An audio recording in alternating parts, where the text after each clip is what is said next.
नमस्कार बालमित्रांनो, हे आहे गणित विषयाचं साहित्य. साहित्याचं नाव आहे सशाच्या गमतीशीर उड्या. यामध्ये माझ्याकडे काही ससे आहेत. त्या सशांवर आपण नंबर लिहिलेला आहे.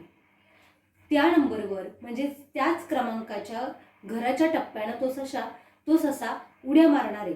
उदाहरणार्थ हा आहे 2 नंबरचा ससा.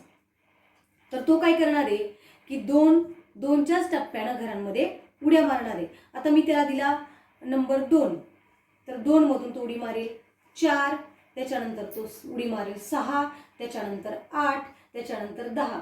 अशा प्रकारे टप्प्यानं संख्या मोजणे ही संकल्पना विद्यार्थ्यांची स्पष्ट होणार आहे. या साहित्याच्या मदतीने आपण संख्येच्या पुढची आणि मागील संख्या ही संकल्पना सुद्धा स्पष्ट करू शकतो. उदाहरणार्थ आपण संख्या जर घेतली 22, 22च्या पुढची संख्या आहे 23 आणि 22च्या मागची आहे 21. त्याचबरोबर या साहित्यामध्ये तुम्ही पाहिलं तर ज्या समसंख्या आहेत त्या सगळ्या या नारंगी रंगाने आपल्याला दाखवलेल्या दिसतात, तर विषम संख्या या लाल रंगामध्ये आपल्याला दाखवलेल्या आहेत. ही लाल रंगाची संपूर्ण ओळ ही विषम संख्येची ओळ दिसते, तर ही ओळ आहे ती समसंख्येची ओळ दिसून येते. अशा प्रकारे 1 ते 100 अंकामध्ये असणाऱ्या संकल्पना विद्यार्थ्यांच्या स्पष्ट होणार आहेत.